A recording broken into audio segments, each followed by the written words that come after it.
Open Doors USA has released its annual World Watch list, identifying the top 50 countries where it's most dangerous to follow Jesus Christ. Our senior international correspondent, George Thomas, has been covering the plight of Christians around the world for years and joins me now with more on who made the 2020 list. George. Thank you, Mark. Well, let us start right at the top. North Korea takes the #1 spot again for the 18th straight year as the worst place in the world for believers. Rounding out the top 10 countries, you can see right there: Afghanistan, Somalia, Libya, Pakistan, Eritrea, Sudan, Yemen, Iran, and India.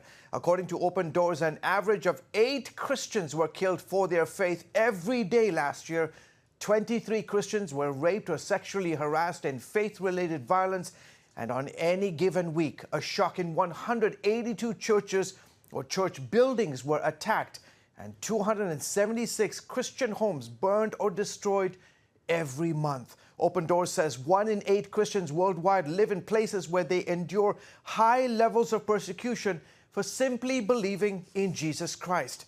Even as President Trump signed a phase 1 of a new trade deal with China, today Dr. David Curry, president of Open Doors USA, singled out China's, quote, unparalleled human rights crimes against Christians and accused Beijing of seeking to wipe religious sentiment from its country using a dangerous surveillance system.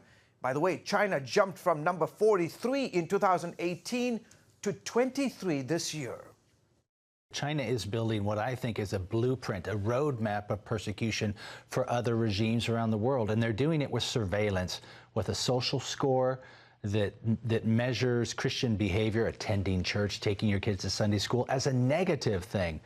And they're taking that social score and melding it with surveillance, not just on the street to protect the citizens, but an invasive surveillance inside the churches.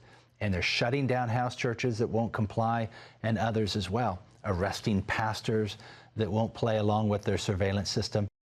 Dr. Curry says 260 million Christians were affected by extreme levels of persecution last year.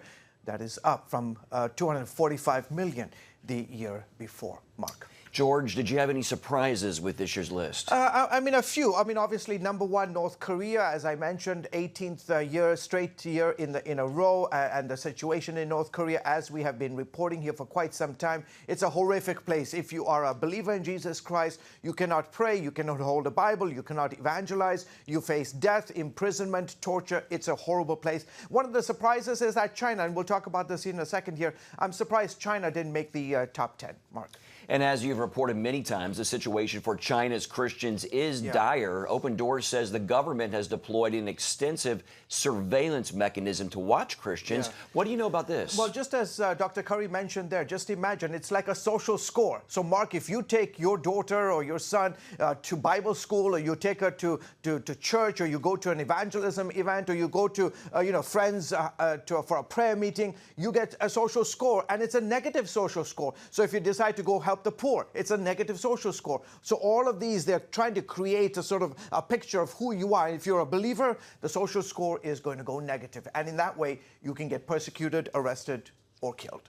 What about the trade deal with China? Can the U.S. use that to influence China at all on human rights and religious freedom? You know, President Trump told our David Brody when he first came into office that the persecution and the plight of Christians around the world was of top concern. He wanted to do everything to protect believers around the world. I hope that tied in with this major trade deal is the ability for the United States to sit down with friends behind closed doors, not in public, not to humiliate the Chinese in public, but in private, to say, listen, what can you do? What can you do? Realize that Christians are not a threat, but a benefit to your country.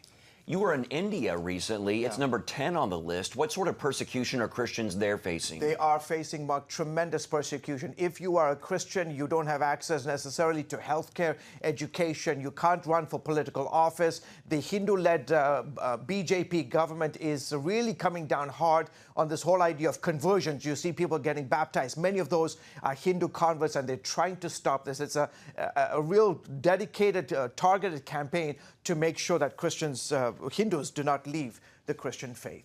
George, in a majority of the top 50 countries, Yeah. Islamic extremism plays a huge role in the levels of persecution, correct? It sure does, Mark, and that's the reality. We've been reporting on this for quite some time. Wherever you are a believer in a Muslim country, you face a very, very difficult time. If you are a Muslim and you decide to say, you know what, I'm done with Islam, I'm done with the Prophet Muhammad, and I decide to convert to Christianity, you are in big trouble. You can face arrest, potentially get killed. It is a very, very difficult place, and it's hostile to those who believe in Jesus Christ. And quickly, how can we pray for our fellow brothers and sisters who suffer for their faith? Mark, every time I meet them, they always say, listen, don't pray that the persecution goes, but pray that we have the spiritual spine, the spiritual backbone to continue praising our God, continue declaring his famous name in the communities that we live. So pray, as you pray for the believers, just know that they're not asking for persecution to end. They're asking that the Spirit of God would come and continue to give them boldness to preach the good news of Jesus Christ. An inspiration to everyone. All right, George, as always, thanks for coming on the show.